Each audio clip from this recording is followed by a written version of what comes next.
Durant l'été 1881, sur les bords du lac suisse de Silvaplana, Nietzsche a eu la révélation de l'éternel retour. Il en garde farouchement le secret pendant une année entière, avant de s'en ouvrir à Louvon Salomé et d'y faire une toute première allusion dans le Gai Savoir. Au-delà de son caractère mystique, l'éternel retour se présente comme un pari, une tentative expérimentale de transformer radicalement nos manières de penser et de vivre, en imaginant qu'elles reviennent toujours. Que dirais-tu si un jour, si une nuit, un démon se glissait jusque dans ta solitude la plus reculée et te dise « Cette vie telle que tu la vis maintenant et que tu l'as vécue, tu devras la vivre encore une fois et d'innombrables fois, et il n'y aura rien de nouveau en elle, si ce n'est que chaque douleur et chaque plaisir, chaque pensée et chaque gémissement, et tout ce qu'il y a d'indiciblement petit et grand dans ta vie devront revenir pour toi, et le tout dans le même ordre et la même succession. Cette araignée-là également, et ce clair de lune entre les arbres, et cet instant-ci et moi-même. L'éternel sablier de l'existence ne cesse d'être renversé à nouveau, et toi avec lui.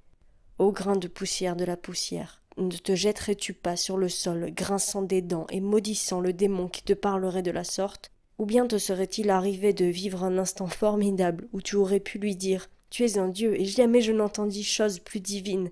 Si cette pensée exerçait sur toi son empire, elle te transformerait, faisant de toi, tel que tu es, un autre, te broyant peut-être. La question posée à propos de tout et de chaque chose. Voudrais-tu de ceci encore une fois et d'innombrables fois pèserait comme le poids le plus lourd sur ton action. Combien ne faudrait-il pas témoigner de bienveillance envers toi-même et la vie pour ne désirer plus rien que cette dernière éternelle confirmation, cette dernière éternelle sanction.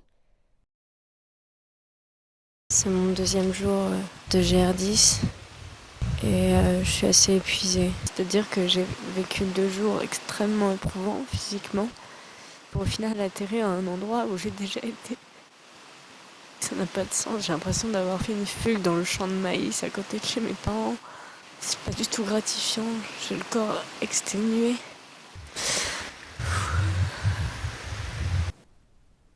En tout cas aujourd'hui j'avance pas. Et j'ai pris le micro parce que je suis en train d'observer un insecte dans la chambre du refuge. Un insecte à 6 pattes que je sais pas identifier avec 2 grandes antennes. Elle vient de tomber sur le dos. Il tombe à la renverse. Il fait des acrobaties incroyables avec ses antennes et son équilibre a l'air très très très très instable. Ah ça y est, il déploie ses ailes. Ah, il les rétracte. Il a l'air tellement déterminé à avancer alors que ça a l'air si pénible. Allez, c'est fou ça. C'est horrible mais en comparaison je me sens super bien.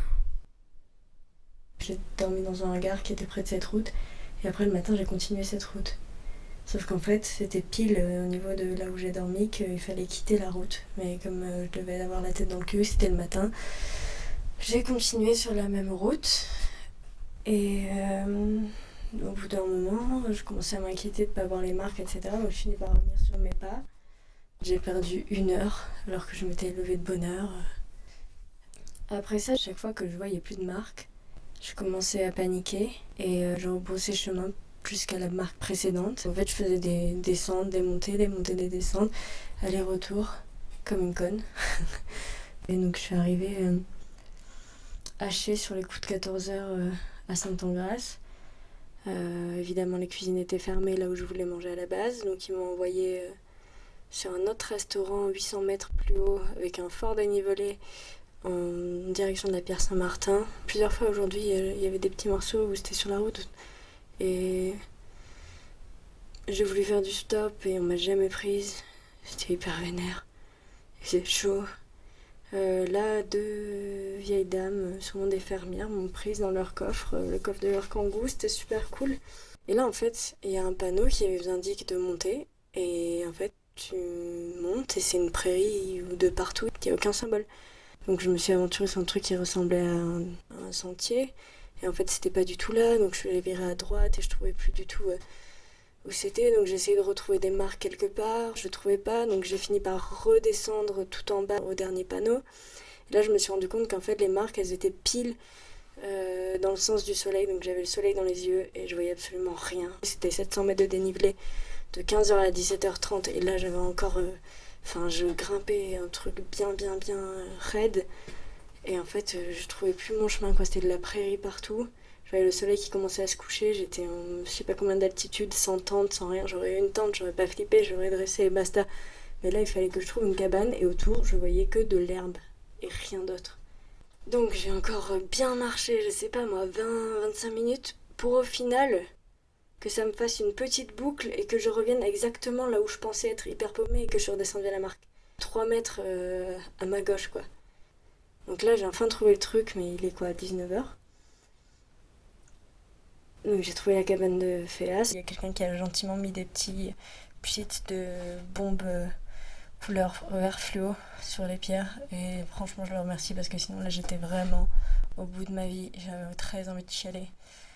En tout cas, là, j'aimerais tellement, mais tellement pouvoir avoir juste assez de réseau pour dire à ma mère tout va bien. C'est vraiment ma volonté du soir, là, franchement. Je suis tellement épuisée, là, je suis rompue. Mon corps, il est rompu. J'ai même pas envie de manger. Bref, voilà. J'aimerais tellement là qu'il y ait quelqu'un qui arrive, franchement. J'hésite à appeler du coup les pompiers d'Espagne pour qu'ils appellent ma mère et qu'ils lui disent que tout va bien. Je sais pas si ça se fait. Je suis pas sûre. Une araignée énorme et très épaisse qui vient de me sauter sur la main et que j'ai éjecté dans mon bonnet.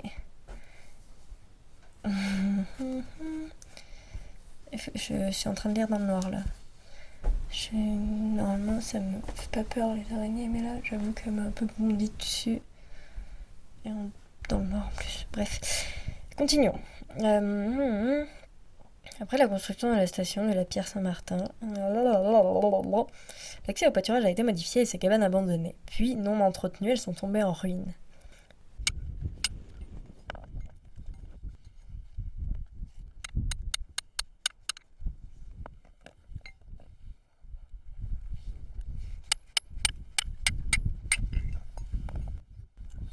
Le gravimètre, c'est une sorte de tube avec il y a le vide. Okay. Le vide est obtenu par des méthodes électriques et tout. Et dedans, il y a une sorte de maslotte qui monte et qui descend. Et la vitesse de la maslotte permet de calculer son accélération. Je ne sais pas si tu as fait des cours de physique. Le poids, c'est égal à la masse multipliée par G, la gravité. Voilà. Et si on mesure en faisant ça, c'est justement la gravité elle-même. Le rapport entre le poids et la masse. Okay. C'est le poids est déconcentré. Tu te proposes d'aider. Ouais. Tu vas descendre au camion. Et derrière, dans le cambou, tu vas trouver il y a des chiffons blancs.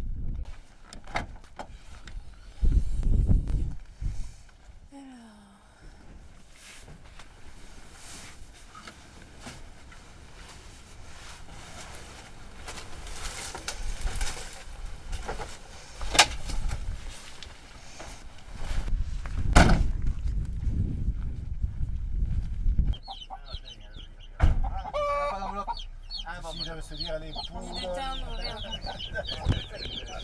plus, il faut que je fasse des courses. Quand tu passes, ça pourrait juste aller. Ah oui, ah. Des poules. On pense dans les poules, genre. Vous voulez un chien, les poules?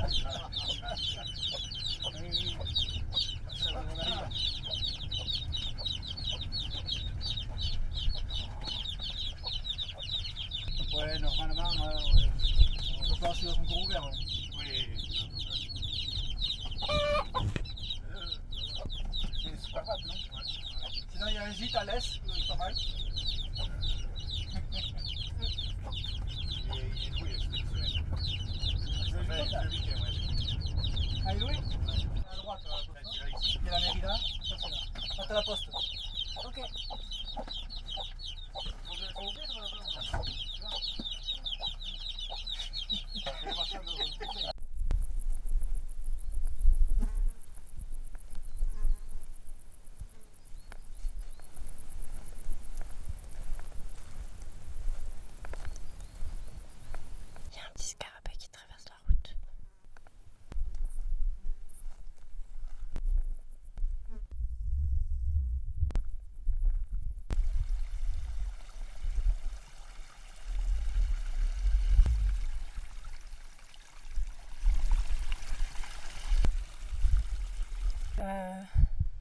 pensais vraiment pas arriver à cavaler jusque-là. Je suis montée par des bois, des petits noisetiers. J'ai croisé 2 vachères qui m'ont parlé du Mercosur, de CETA, du fait que c'était la fin de la viande bovine française. En fait, je vais couper court là, je vais enfiler quelque chose de chaud parce qu'on est quand même à beaucoup de mètres d'altitude là. Je crois qu'on est à plus de 1500. On a 1560 mètres d'altitude et j'ai transpiré toute la journée. Donc il faut absolument que je me change. N'importe quoi. Je crois qu'il va falloir que je mange un truc aussi et que je boive de l'eau. Oh, j'ai plein d'eau de source que j'ai remplie juste avant, de l'eau toute fraîche, trop bonne, trop pure. C'est tellement beau, c'est tellement inespéré. Ah, c'est le début du parc national des Pyrénées. Ça y est, j'ai mis un pied dedans. Et ouais, voilà quoi. J'ai des provisions pour 3, 4, 5 jours même, je pense, sans voir la civilisation. Tadam! Bon, je me change. À tout de suite. Et c'est hyper bien, il y a même des matelas. Donc j'ai même pas besoin de gonfler mon matelas et de galérer demain matin à le dégonfler, à l'enrouler, parce que chaque fois ça me prend une plombe parce qu'il reste toujours de l'air. C'est très beau, il y a un torrent à côté, il y a des bois devant moi, sur la gauche, un peu sur la droite, enfin ça se recoupe en fait en une vallée quoi. Il y a des grosses montagnes rocheuses qui se rencontrent au niveau des bois. Et à gauche, pareil, de la montagne. C'était trop cool. C'était une végétation hyper sèche. Et il y avait des tonnes de grillons de toutes sortes, en fait, grillons, sauterelles, cigales, je sais pas trop, mais en fait, il y avait plein de champs différents et tu marchais, t'avais peur de les écraser, elles bondissaient de partout. C'était trop beau, il y avait plein de champs différents, il y avait un grand soleil, il faisait bon. En fait, pendant un long moment, t'es dans les bois, donc le matin, t'as un peu froid. Bon, froid. C'est vite dit parce que ça grimpe tellement raide que du coup, t'as pas vraiment froid. Mais il fait frais, quoi. Et puis là, d'un coup, t'as le soleil, la végétation toute sèche, les grillons partout. Donc tu prends le temps, quoi, ça te réchauffe, c'est doux, c'est cool. Et ouais, putain, je parle beaucoup. Ça se voit que je suis toute seule, quoi. Donc, oh là là, c'est beau là, le soleil qui se couche sur la roche, c'est tout orange. Pouh là là, ça vaut tellement toutes les peines du monde. Ah oui, je vous avoue que sur la fin, j'ai carrément paniqué quoi. En fait, je comptais m'arrêter à Bordes de Passette et j'ai croisé une femme et 2 jeunes filles avec 2 ânes chargés de ouf qui descendaient. Je leur ai demandé Bordes de Passette si c'était loin et la femme elle m'a dit non, c'est tout près, mais par contre c'est un truc à l'abandon, c'est vaguement squatté, c'est un peu glauque pour dormir. Je te conseille de pousser plus loin jusqu'à la cabane de Batch de Saint-Cour. Et je lui ai dit mais oui, mais les gens m'ont dit qu'il y avait encore le vacher. Elle me dit mais non, il n'y a plus personne, pousse plus loin et franchement ça vaut plus le coup. Et du coup c'est ce que j'ai fait. Mais en fait avec la fatigue et les kilomètres que j'ai avalés aujourd'hui, chaque minute c'était la panique quoi. Je voyais pas arriver la cabane, je me disais putain j'ai raté un endroit, je l'ai pas vu, je sais pas, je m'enfonce. Donc j'avais l'impression de foncer tout droit dans le mur, que j'allais finir par dormir à la belle étoile dans ma couverture de survie alors que j'avais Bordes de Passette derrière moi et que j'aurais pu me contenter de ça. Donc les dernières minutes c'était ardos et en fait les rares fois où j'ai regardé mon portable, et ben ça va en fait, il s'était pas écoulé tant que ça. Mais avec la fatigue et la panique de ne pas trouver la cabane alors que le soleil se couche, que t'es en altitude et qu'il commence à faire bien froid, bref, chaque minute ça te paraît une éternité et j'étais en mode survie quoi. Donc en fait, elle était pas si loin que ça en effet. Et je me demande si je vais voir l'ours. Parce que c'est par ici qu'on m'a dit qu'il y était. Ouh loulou, imaginez, je vois un ours, c'est mon animal préféré depuis toute petite. Je dis ça parce que j'ai entendu un bruit chelou, mais en même temps, dans la nature, il y a plein de bruits qui font peur. Bouh. Je crois que je deviens à moitié folle, j'ai jamais autant parlé à un micro. J'avais jamais fait ça avant en même temps. Du coup, où en était? Donc je rentre dans la pharmacie et là le mec se rue sur moi en mode qu'est-ce qu'il vous faut? Hyper désagréable et tout, un vieux bouc.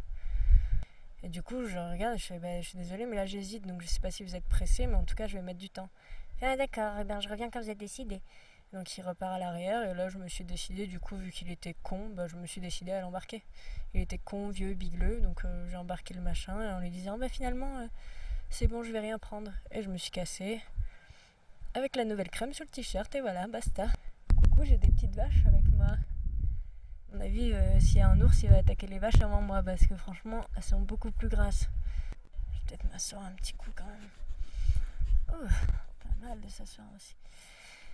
Le billard, putain, c'est tellement beau ce truc. Oh, c'est hyper impressionnant, ça donne tellement envie de faire de l'alpinisme, des trucs de ouf. Mais j'ai bugué dessus hier, mais vraiment mon cœur il s'est fendu, il s'est tendu à mort.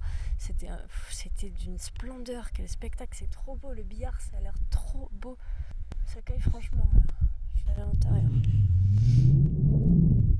Même avec tout couvert, j'ai froid en fait.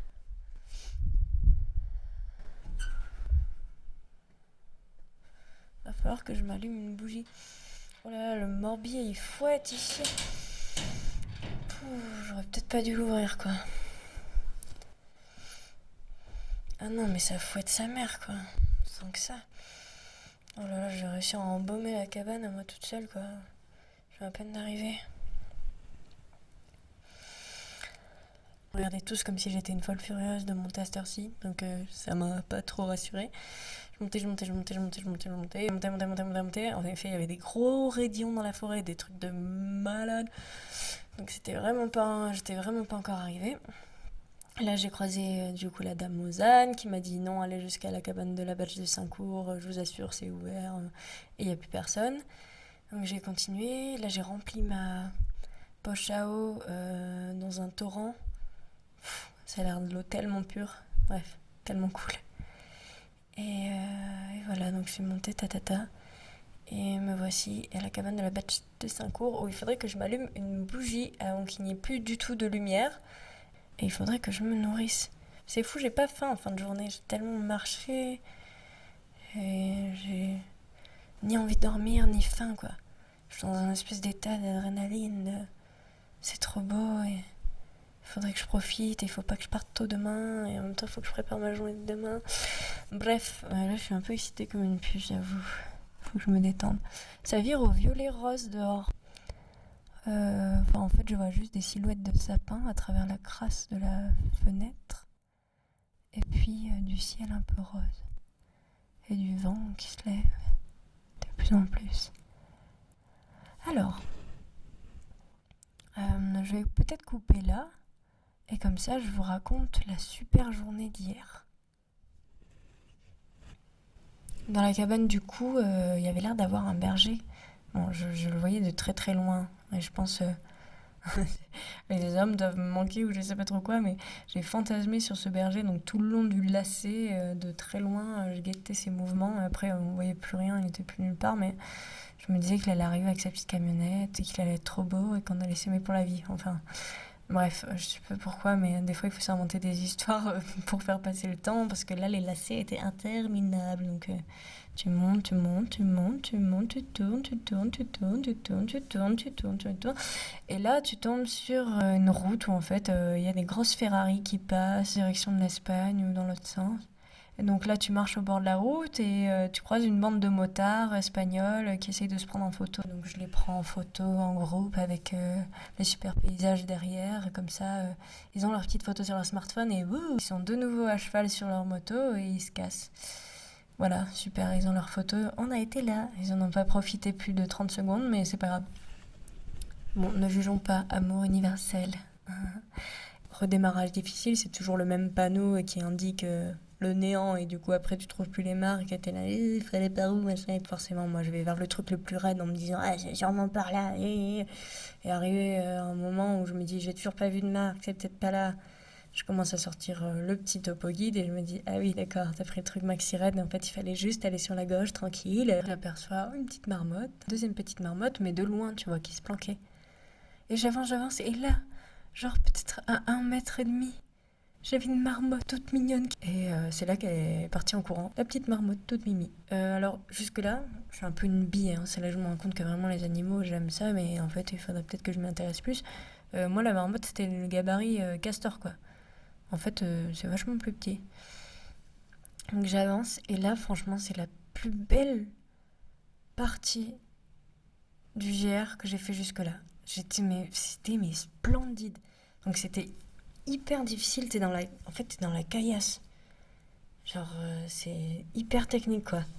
Il y avait marqué, ouais, difficile sur le topo et tout, mais j'avais pas checké. Donc là, c'était mais vraiment trop, trop cool. J'ai tellement kiffé marcher dans ces trucs. C'était assez difficile. T'es dans plein de petits cailloux, je sais pas comment décrire ça. Et il y a des grosses plaques calcaires avec des grosses crevasses. C'est trop beau. Et là, d'un coup, en fait, ça se transforme. C'est plus les Pyrénées, genre Pyrénées Atlantiques, quoi. Ça devient les Hautes-Pyrénées. D'un coup, t'as des résineux partout. T'as des grosses masses rocheuses toutes blanches. Et il y a des marmottes, quoi. C'est trop ouf. Et donc, bref, donc j'avance, tout émerveillé dans ce truc, tac, tac, tac, tac, tac. Et à un moment, il y a un raidillon où il y a des mains courantes et il faut que tu fasses de la semi-escalade, machin. Et moi, j'étais là, waouh, trop dur et tout, ça va être chaud. Et donc, j'arrive sur ça hyper déter. Mais c'est quand même tout un jeu d'équilibre, de souplesse, machin, c'est trop kiffant. Et donc, je m'étais préparée mentalement à faire de l'escalade avec mon gros sac, avec mes bâtons hyper gênants que j'aurais calés sous un coude. Et en fait, il y a 2 mains courantes et c'est quoi, c'est sur 2 mètres de hauteur. Enfin, c'est tout petit, donc t'es très vite au-dessus. T'es là, ah, ok, bon, c'était une frayeur de peut-être 1 minute. Mais c'est pas grave, c'était quand même kiffant. Et puis je suis pas sûre que si ça s'éternisait, j'aurais trop apprécié. Donc bon, voilà, c'est passé. Après, t'as des zones de gros, comme d'énormes graviers qui dégoulinent. Donc ça, c'est voilà. Et donc après ça, t'arrives au pas de l'Osque, au cap de la Batche. Oh là là! Là, vous imaginez pas comme c'est beau, mais qu'est-ce que c'est beau! Donc t'arrives de l'autre côté, quoi. Et là, d'un coup, genre c'est splendide, t'as un gros bois sur la gauche et t'as une cabane de berger et t'as les montagnes, elles ont une gueule mais elles sont tellement classe. Moi je descendais, d'un pas assez vif, toute heureuse de voir ce que je voyais et tout. Et là j'avais devant moi 4 bergers et on se retrouve au niveau de leur cabane. Je traîne un peu avec eux et en fait ils me montrent, il y a un cochon qui se prend pour une brebis, il y a un cochon noir qui suit des brebis partout. Le cap de la Batche, mais magnifique. Les bâtons en fait, je m'en sers plus, je les mets devant moi à l'horizontale dans les mains et spontanément à chaque... ma marche était méga souple et méga kiffante et en fait sans faire exprès je me suis mis comme à pagayer dans l'air. Donc en fait, j'ai remarqué, mais ça marche super bien, quoi. Enfin, c'est spontané, et tu te rends compte, enfin, c'est à chaque virage, bim, je sais pas, il y a un virage qui part sur la gauche, et donc c'est comme si, enfin, tes bâtons, ils partent sur la gauche, comme ça, comme une pagaie, et après à droite, ça part à droite, et ni. Donc j'avais l'impression de naviguer, quoi, dans les bois, c'était trop bien. Et bref, c'était une sensation trop cool, quoi. C'était hyper fluide et tout était beau et il y avait plein de couleurs, de chants, c'était cool. Donc j'avance, j'étais déjà aux anges. Et là, au bout du bois, ça se découvre et d'un coup, t'as un spectacle, mais c'est tellement beau. Il y a le pic d'Annie et à côté, il y a le billard, ça s'appelle. Mais c'est immense, quoi. C'est une espèce de tour rocheuse. Et il y a les nuages au-dessus, qui arrivent dessus. C'est tellement beau, c'est tellement impressionnant. T'as tellement envie de devenir un alpiniste de ouf quand tu vois ça. Bref, et je sais pas, non, c'était... En fait, je restais scotchée, j'arrivais plus à avancer, quoi. Dès que j'avançais, j'étais captivée. Ma tête, mon regard, il se tournait vers cette masse rocheuse magnifique. Et ses couleurs, et en bas, t'avais des chevaux, et t'avais ce bois sur la droite, et c'était trop beau. Mais vraiment, c'était un excès de beauté. Mon cœur, il était plein de... tellement d'amour, c'était tellement beau. Et je me disais, mais ça valait toutes les tristesses passées, quoi. Ça valait tous les coups de doute, toutes les grosses angoisses passées. Cet endroit, cette image, cette sensation, cette journée.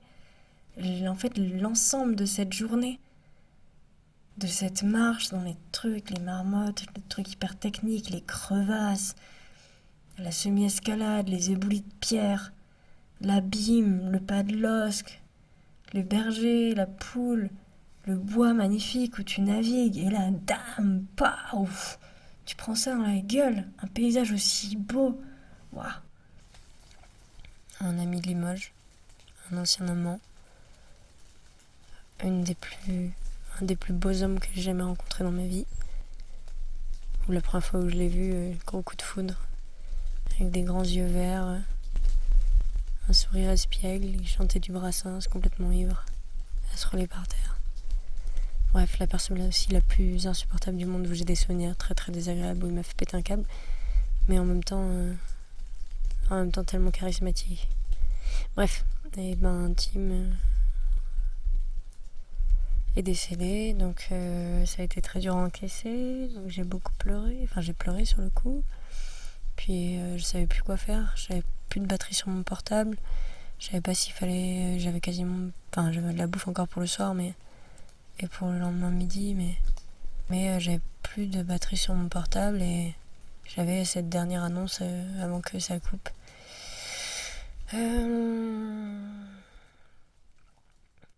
Du coup, voilà, j'ai erré. Je suis revenue sur mes pas en me disant je vais peut-être aller, pas dans la cabane, mais ailleurs où je puisse avoir de l'électricité. Et c'est là que je suis tombée sur le bord de la rivière de Bious, sur Louis, un petit Parisien trop mignon avec des petites lunettes rondes, une marinière. C'était son premier jour, mais il avait déjà fait tomber son topo dans la flotte. Donc il essayait tant bien que mal de le faire sécher. Il avait les chaussettes trempes aussi, les chaussures trempes. Du coup, on a décidé d'aller dormir ensemble à la cabane du Cap de Poun. Et on a passé une très belle soirée. On a vu un coucher de soleil et puis les étoiles qui montaient et tout. Un endroit très beau, le Cap de Poun, c'était super cool. Ah oui, à côté aussi, la rivière, elle faisait une sorte de pommeau de douche. Enfin, c'était trop bien, quoi. Ça faisait une mini cascade où tu pouvais aller te laver les pieds, le corps, te mettre bien, c'était cool. Ah oui, on a trouvé du vin blanc un peu dégueulasse qui traînait, on en a bu. On a discuté philosophie le soir, on a se couché, on a dormi à côté, on a essayé de lire à la bougie, enfin on a dormi chacun dans son matelas mais côte à côte. Et puis on a parlé des cyniques, des stoïciens, parce qu'il a vu que je lisais du Platon. Et voilà, on s'est plutôt bien marré, on s'est endormi. Le lendemain matin, c'était trop mignon, il s'est jeté sur moi en me gueulant Inara. Il s'est jeté sur moi, on a fait un petit câlin tout doux. Bon, j'ai vite coupé court parce que voilà, mais c'était quand même tendre. C'était un moment tout doux. En plus, c'est un moment où j'étais assez triste. Là, c'était cool d'avoir de la tendresse pile à ce moment-là, d'avoir un réveil avec quelqu'un de gentil.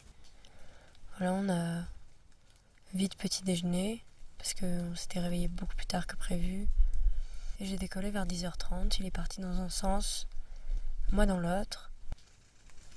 Et en fait, j'ai atterri dans un bar absolument glauquissime. Vraiment trop glauque. Alors que j'étais déjà triste. Puis à chaque fois que tu arrives en ville, en montagne t'es l'aventurière, arrivé en ville t'as l'impression d'être la clocharde, quoi. Et là c'était horrible, quoi. Il y avait un gros patou à l'entrée. Il y avait comme 2 escaliers qui se rejoignaient devant la porte. Et tu rentrais et tout était dans le noir. Alors qu'il y a eu dehors et il faisait encore jour de ouf. Et là tout était dans la pénombre. Et t'as une femme, tout le dos tout courbé, les cheveux tout effilochés, avec des grosses cernes toutes blanches, avec un rire un peu carnassier, des dents pas belles, hyper désagréables. Donc t'as cette dame là qui te sert. Et en fait t'as son frère, un grand nigo avec un gros retard mental, avec des grandes dents, des grosses paluches, immense, un Golgoth mais avec un tout petit cerveau, quoi. Une maladie mentale, quoi, un retard mental, et qui pousse des gros cris en mode enfin des trucs, j'arrive pas à le faire. Et en fait lui, dès qu'il essayait de dire quelque chose ou quoi, il y avait une famille, et aussi ils avaient tous des tronches méga cheloues de l'espace, mais vraiment c'était genre là d'un coup je suis tombée sur toutes les, comment on appelle ça, ouais, les frics, quoi. J'avais vraiment l'impression d'être dans un bar de frics, quoi. Dès que son frère, il parlait ou quoi, il disait « Tais-toi Jean-Claude, tais-toi ». Elle avait honte de son handicap, tu vois.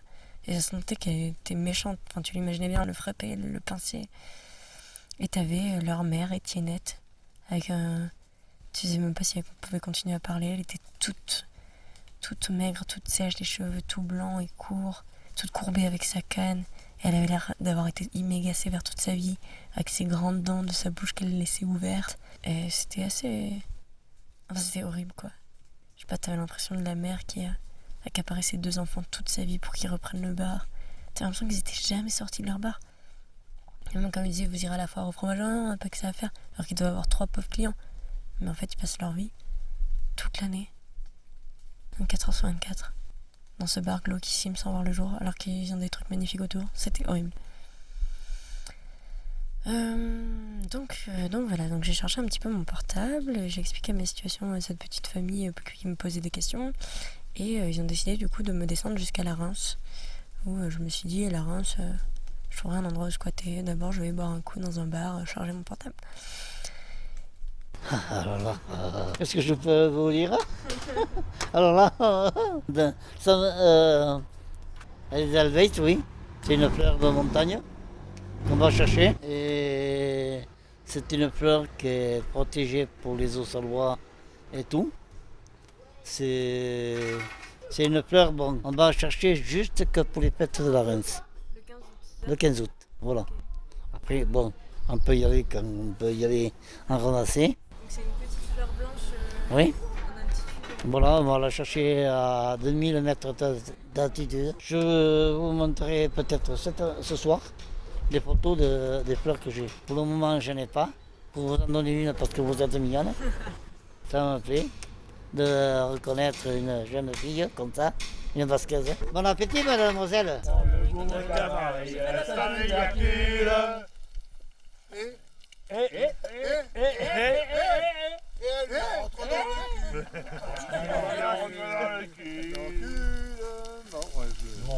Et vous savez qu'elle a un dictaphone là pour écouter nos chansons, là, pour les enregistrer. Elle a fait un truc de langue, c'est normal. Un truc de langue, oui, c'est normal. Et elle sera master grâce à nous. Et on passera à la télé? C'est pour mes études. Je fais des recherches. Et si tu veux, on a un beau sujet là, un mec à bonnet rouge là.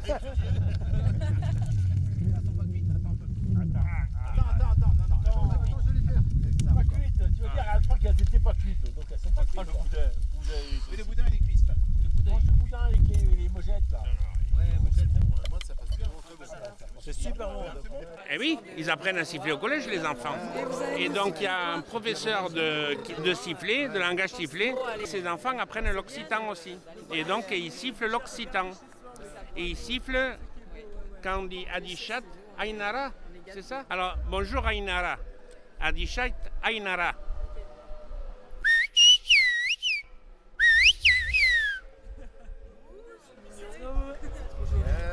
Et toi, tu t'appelles comment? Marion. Je vais faire Adi ou Marion.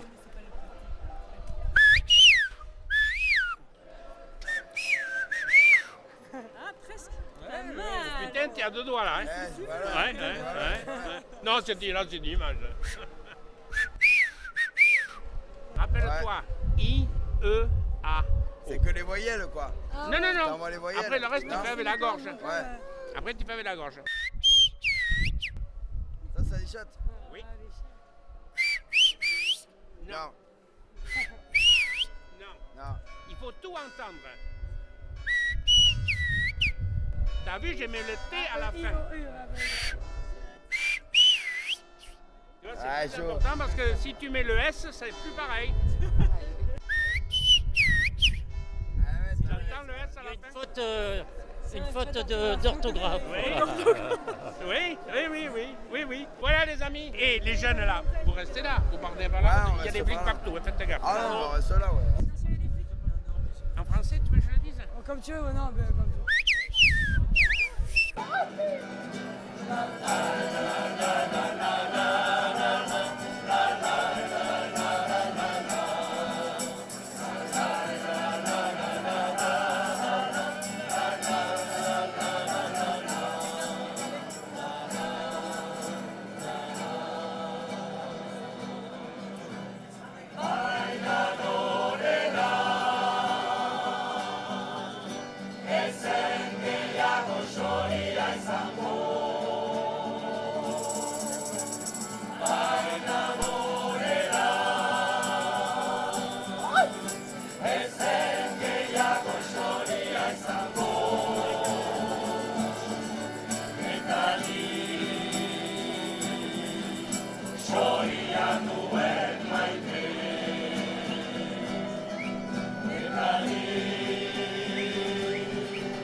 Ich werde dir jetzt mit dem Laufen auskratzen. Also.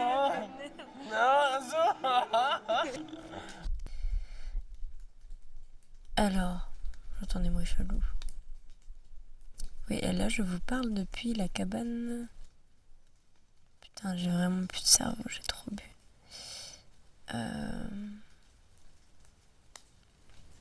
Merde. Je sais plus. Je vous le dirai après. Mais c'est au-dessus du lac d'Estaing. Arbessous ou un truc comme ça. Donc, ça fait déjà une plombe que je parle, un quart d'heure, et j'ai rien raconté d'intéressant, quoi. Heureusement que j'ai pas écouté un conducteur qui m'a pris en autostop et qui m'a dit ah mais ne va pas à cette cabane, elle n'est jamais ouverte, blablabla. Parce qu'elle est carrément ouverte et qu'elle est carrément cool et que j'ai carrément marché qu'une demi-heure et que c'est tant mieux parce que je suis en grosse décuve. Mais peut-être encore une fois il y a 2 personnes installées qui ont tabac à rouler et pinard, ce qui fait que je peux encore continuer alors que j'ai déjà bu aujourd'hui vin rouge, Suze. Je pourrais continuer à boire plein de pinards et fumer plein de clopes. Et voilà, là je me suis carapaté de la cabane. Voilà, j'ai la gorge défoncée, la voix cassée. Je suis pas hyper en forme et en même temps c'est trop bien parce que je suis à l'étape où je voulais être. Et il y avait un feu déjà dedans, il y avait des affaires de quelqu'un. Donc je suis restée un petit moment à mettre mes affaires à sécher et tout. Jusqu'à ce que la fameuse personne arrive, et c'est Cyril, un grand blond avec de dreads, et son pote Isaac. Et en fait, ils vont jusqu'à Banyuls. Donc, si tout se passe bien, on verra bien comme la suite des événements, mais en fait, je peux carrément aller jusqu'à Banyuls. J'ai 2 fous pour le faire avec moi. Voilà. Enfin, on verra bien. Peut-être que je vais pas du tout m'entendre avec eux. Ou que je vais être vachement plus lente ou vachement plus rapide. On verra. Donc voilà. Je vous quitte depuis les hauteurs au-dessus du lac d'Estaing. Dans une petite forêt mignonne. Et demain, j'ai une grosse journée de 7h30 où je vais monter très haut en altitude et ça va être cool. Bisous. C'est un cerf qui parle. 9. 3. 8. C'est lui qui perd. Il a 2 points, c'est une suite. Et en fait, t'as fait les plus gros scores.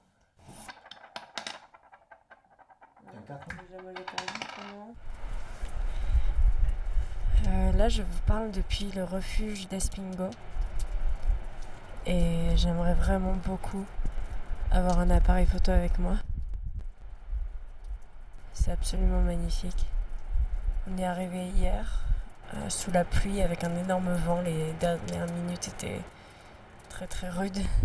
Je crois que j'allais être emportée par le vent dans le vide.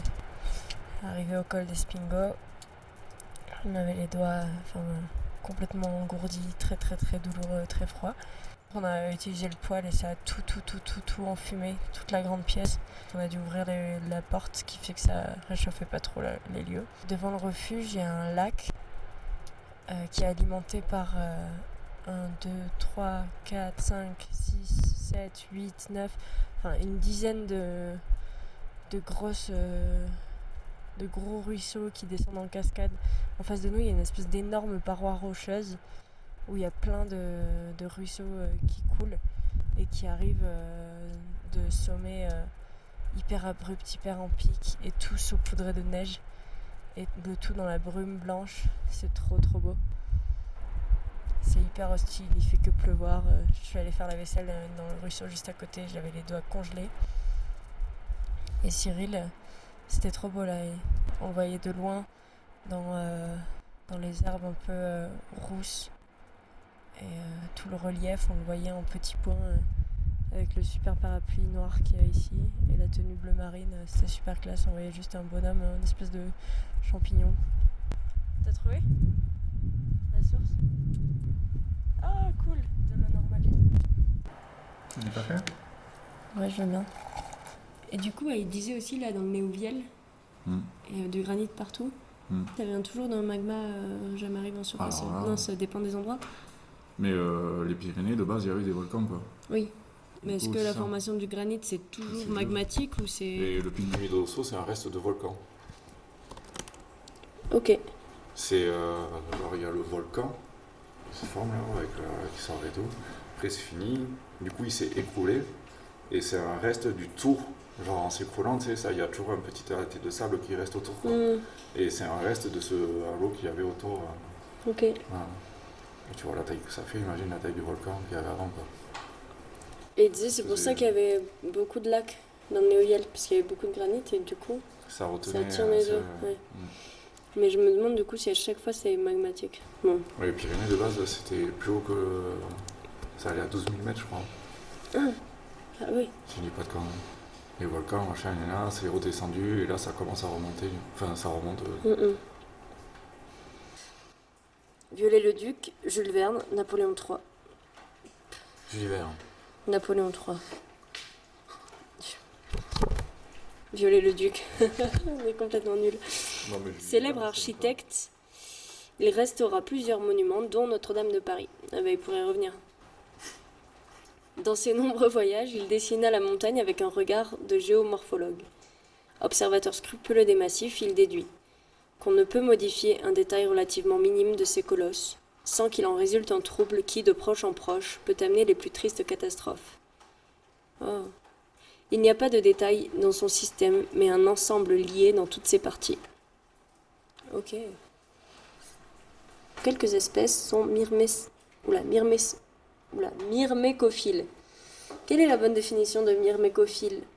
Qui vit dans les myrtilles, qui aime le miel, qui vit en symbiose avec les fourmis. Qui vit en symbiose avec les fourmis? Qui aime le miel. Qui aime le miel? Non. Ah, j'avais raison. Exemple, le Maculinea arion, Maculinea alcon.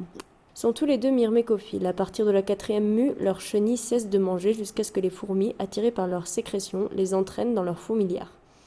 Les chenilles vivent plusieurs mois sous terre en dévorant les larves des fourmis jusqu'au jour où elles ont atteint leur maturité. Putain, les garces! Elles se transforment en chrysalides dans la fourmilière, puis en papillons que les fourmis laissent alors sortir pour le plus grand plaisir des yeux. Donc, myrmécophile, c'est en symbiose avec les fourmis. Enfin, en symbiose, ouais, enfin, les défonce quand même un peu.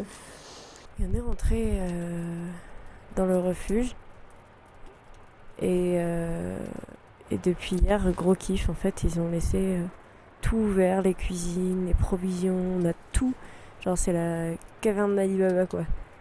Tu rentres et t'as tout ce dont tu rêves, les chocolats Lindt, à l'Irish Coffee, au macaron fraise, des tonnes de bouteilles d'alcool.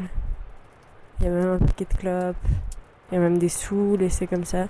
Donc on sait pas trop si c'est pas une erreur, s'il n'y a pas une des portes qui devrait être fermée normalement et qui a été laissée ouverte par mes gardes. Mais en tout cas, gros kiff, on se met trop bien. Il y a même des jeux de cartes et tout, donc on a pu jouer au rami. Et arrêter de se faire chier à jouer au dé alors que c'est chiant à mourir et qu'il n'y a aucune stratégie dans les putains de dés. Et qu'on tourne en rond. Le Seigneur est avec vous, vous êtes bénie entre toutes les femmes, et Jésus, le fruit de vos entrailles, est béni.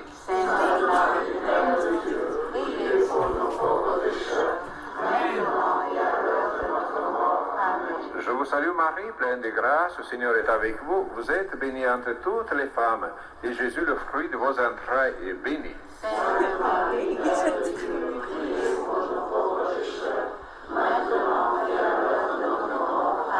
Je vous salue Marie, pleine de grâce, le Seigneur est avec vous, vous êtes bénie entre toutes les femmes, et Jésus, le fruit de vos entrailles, est béni. De notre mort. Amen.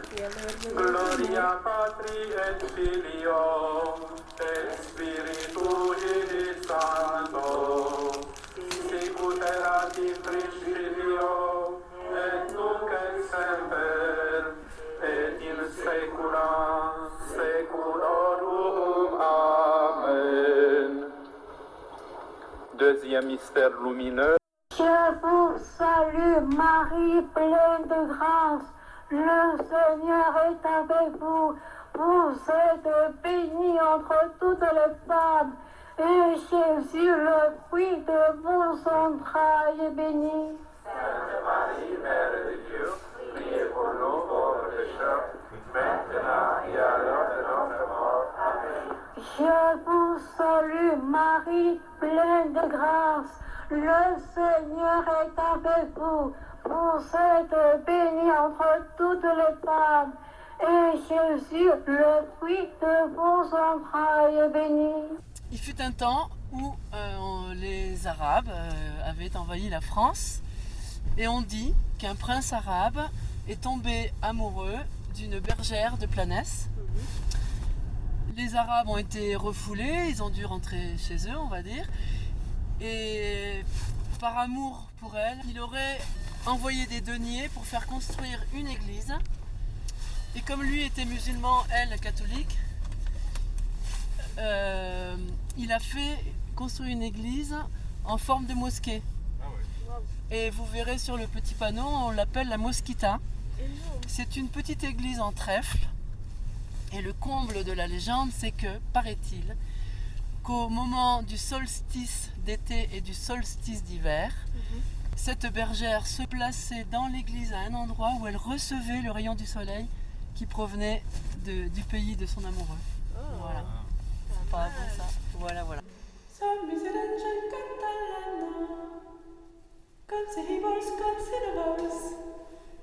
Noi ed era mes un fano sotto la cappa del sol, sotto la cappa del sol. La la la la la la la la la la la la.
Au final, ça parlait d'un oiseau dans la forme, mais en vrai, ça parlait de la République. Il est beau, hein, c'est chouette.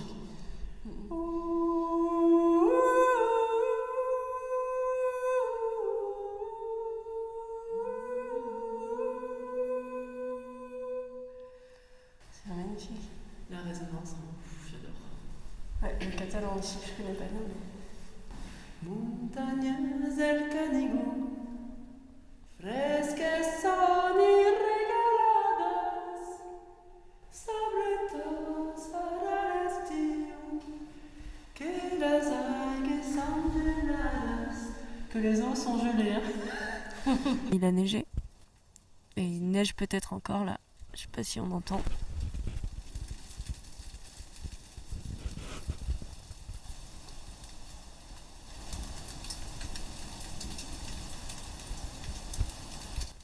Ça c'est le bruit de la neige et des gros flocons. Je sais pas trop si c'est la neige ou la pluie là de suite.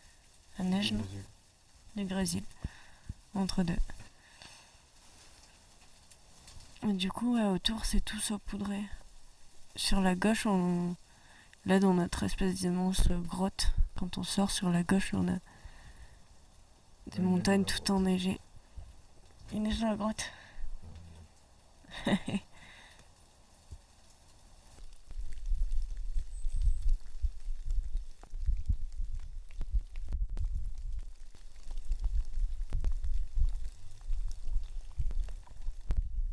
Du coup, on s'est perdu 2 fois avec Cyril et après, je me suis perdue aussi toute seule.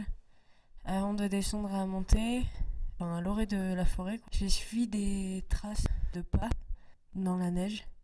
Mais c'était pas du tout la semelle de Cyril en fait. Et je me suis enfoncée pendant un petit moment et je faisais demi-tour et puis je me réenfonçais en me disant mais si ça doit bien être là, puis je refaisais demi-tour machin.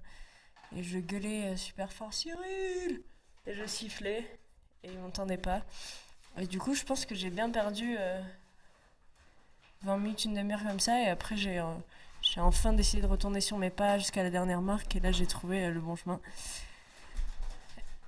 Et aussi à la toute fin, alors qu'on était quand même un peu fatigué, on arrive et ça fait comme juste avant de monter sur Montée, ça fait comme une piste qui remonte, sauf qu'il y avait toute une partie de la piste engloutie par le torrent. Il fallait passer par les rochers, mais les rochers ils étaient trop écartés les uns des autres.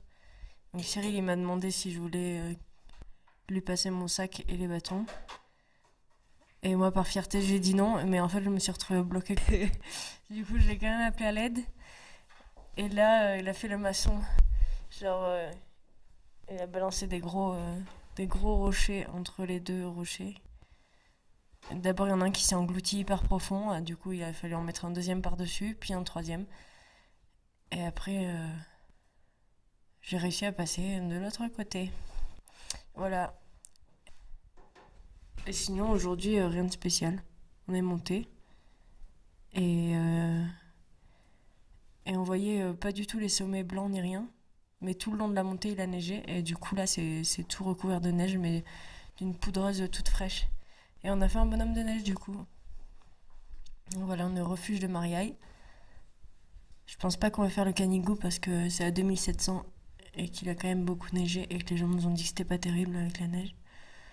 Et puis ça met 7 heures. Je pense qu'on va se taper une grosse flemme. Et voilà. À Pi, j'ai rencontré un Rennais. Il était là pour une cure. Il avait une stache toute pleine de colle. On a mangé du thon, à même le jonc, sans lit. Il est devenu tout vert. Il a chopé la gale et depuis, il scie les cultures et il ment tout le temps.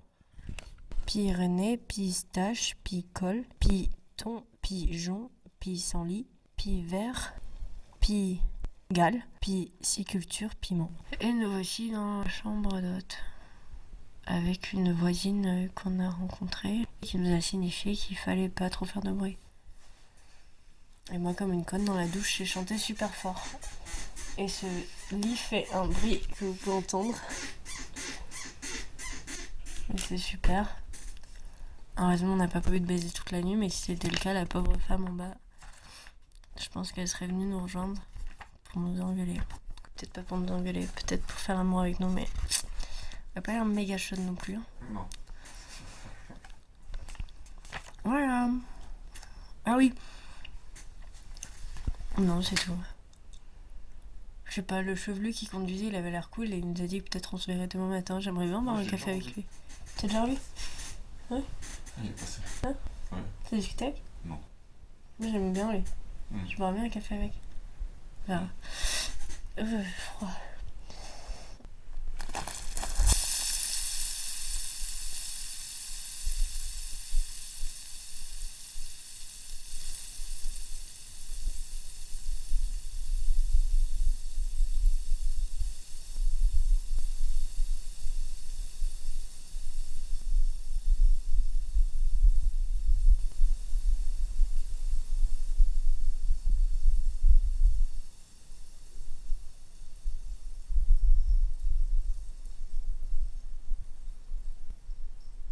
On allait couper du bois, j'ai allumé le feu, le poêle, et là on a mis tout à sécher autour du poêle. Et on a assisté à un très beau coucher de soleil. Et comme on a changé de pompe, on peut pas trop s'enfoncer dans la neige là, sinon on va mouiller les pompes du soir, enfin moi mes bottes du soir. Et on a un petit habitant avec nous dans ce refuge. Il y a un petit mulot qui est trop mignon. Un petit mulot tout rond. Ça commence à tourner. Ah oui, il y avait des avions qui passaient super bas aussi ici. Et d'autres super hauts. Et ce putain d'hélicoptère qui est toujours là. Et le petit mulot, il est trop mignon, donc je lui ai donné des cacahuètes. Voilà. Et j'ai trop peur qu'on l'écrase en sortant, parce que vraiment, il est pas farouche, donc il reste vraiment près de la porte. Voilà. Aussi, j'ai oublié de raconter qu'à un moment dans la nuit, j'avais trop envie de faire pipi. Alors je me suis réveillée et il me manquait une de mes chaussettes et comme il faisait froid en bas, il fallait que je la mette, il fallait que je trouve ma chaussette. Du coup, je me suis relevée assez rapidement parce que j'avais envie de faire pipi quand même pour choper ma chaussette et du coup, j'ai pris la poutre, une grosse une grosse poutre en pleine gueule. Et du coup, je me suis assommée, je me suis rallongée et je me suis rendormie. Et voilà, et ça c'est marrant. Ça fait comme dans un dessin animé. Et après, aussi, ce qui est drôle, c'est que j'ai un legging qui depuis le début craque et fait des gros trous non-stop. Du coup, je fais de la couture depuis le début pour essayer de raccommoder le machin, sauf que ça se recraque à un autre endroit, etc. etc. Et en fait, l'autre soir, j'ai découvert que mes mollets étaient énormissimes et qui tremblaient plus du tout et qui sont tout durs, comme des mollets de cyclistes presque en losange et tout. Horrible. Et du coup Cyril a trouvé la solution à pourquoi mon legging craque tout le temps. Donc on pense que c'est parce que mes mollets gonflent. Et du coup, je prends de la masse musculaire et du coup ça craque le tissu, t'as vu? Et voilà. Donc je suis en train de me transformer en Hulk. Et mes habits ne supportent pas la transformation. Tout craque. Voilà, c'est pas intéressant du tout, mais il fallait le noter. C'est chiant là. Enfin, c'est chiant depuis le début, mais. Du coup. Quoi? Qu'est-ce qui s'est passé? En fait, le dictaphone, je me disais, il était protégé par la boîte à lunettes, mais que chi, il était trempe. Du coup, il a passé 48 heures et encore là, il a une tache d'humidité qui me fait un peu peur. Peut-être qu'il va y avoir un court-circuit, mais pour le moment, ça marche bien donc ça va. Mais il a passé plus de 48 heures au bord de la cheminée, trempé dans du riz. Voilà, donc maintenant je ferai attention à toi, petit dictaphone, je te le promets. Voilà, je sais pas si on entend, mais c'était pour enregistrer le doux bruit du ressac de la mer Méditerranée.